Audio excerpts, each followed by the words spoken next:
I'm on day 4 of my postpartum journey, and all of the past stuff are things that I'm still working on. So I've talked about working on mobility of my mid-back, my neck, just kind of opening up because we're rounded around a baby, all these new positions and sustained positions as well.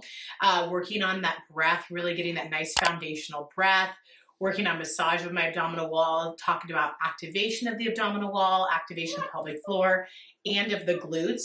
And that's just, again, not to get us right back into running or anything like that, but just to really getting our body to be stable so we can do everyday movements more comfortably. It's okay, buddy. So the thing that I'm adding in today is going to be a standing position, which is not going to be for everybody. I'm at day 4 and my bleeding has come to a very light spotting. So going into a standing position, I feel comfortable with. I've actually been able to connect to my pelvic floor, so I also feel good with standing. If you don't feel comfortable with your pelvic floor and that connection, then it may not be the time to do many things in a standing position.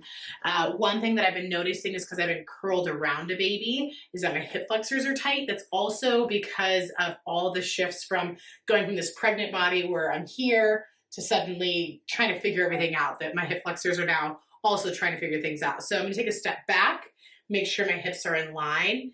I'm going to bring my back heel down, and I'm going to tuck my sacrum under as if it's a tail, drive into that front leg, which is my left leg, and then I'm going to lift my arm up. So I'm getting a stretch in my obliques, which is much needed. They've been feeling really tight, and I'm getting a stretch in my hip flexor. And that is also called that psoas muscle. So I'm stretching there just because I've been shortened and tight. I've been seated, so those muscles are short. They're tight, and I'm just trying to lengthen them and open them up. So I've been doing that on both sides, which has been really nice.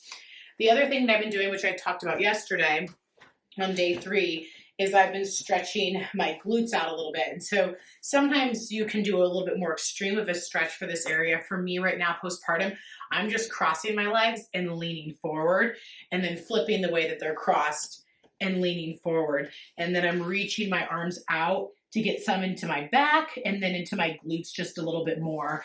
So as opposed to just focusing on massage and on activations, I've been really just trying to do some stretches today. One of which is that chest. So stretch you can do in so many different ways. One, bringing the arms back and just holding, bringing that neck forward, opening up those arms, and then moving that head from side to side. I'm bringing my elbows down and back, and continuing to move my head. And so I've just been doing some of these chest openers, and then again back with that cat-cow. Hi, buddy. You're okay. Another thing that I've been working on is just increasing that activation of my abdominal wall a little bit more, but I'm not going to do that standing because then I can bring that pressure down into my pelvic floor, which while I'm engaged and connected to it, I'm just not ready to be putting all this pressure and activation on my abdominal wall and then having that go downward. So we want to be aware of that engagement of our abs. If pelvic floor isn't getting strong as the abs are, they can put that pressure downward. It's okay, buddy. Yeah.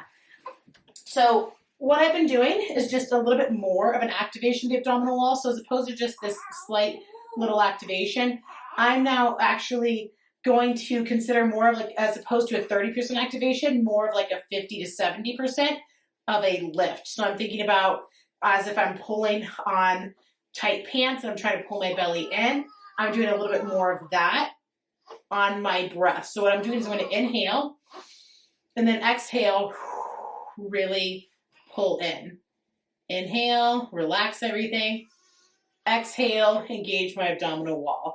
And what I'm also doing is starting to add in that pelvic floor to it, but I'm just not engaging very much. So it's an inhale out, exhale, engage pelvic floor and that abdominal wall. So it's really just that connection still. I'm just increasing now that my abs, I'm feeling the abdominal wall muscles a little bit more.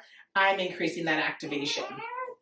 One other thing I started, so I've been doing those glute bridges as well, getting my glutes engaged, and now even today, coming up to an actual glute bridge feels good, whereas yesterday it felt good just to come a few inches off.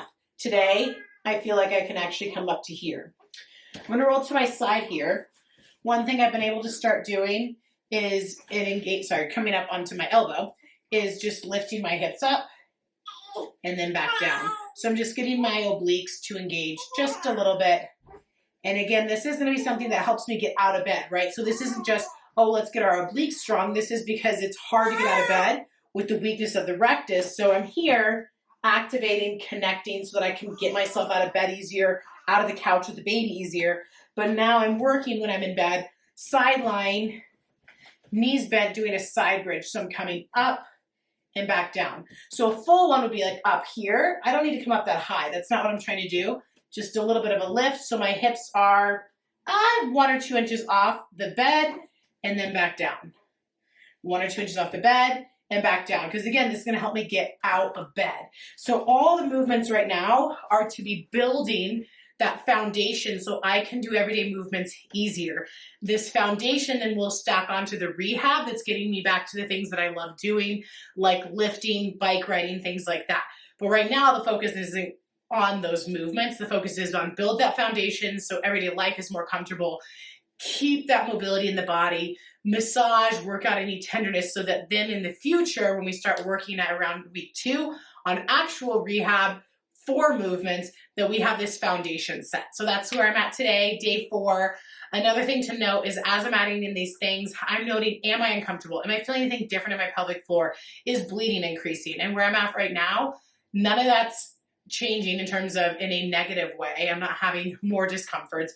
Bleeding is becoming less and less. So now where I'm at, I feel comfortable adding more of a glute bridge. I feel comfortable adding that side bridge movement. So if you feel anything that is worsening, this is not time where you worry about these things. You should be working on getting those things to feel better.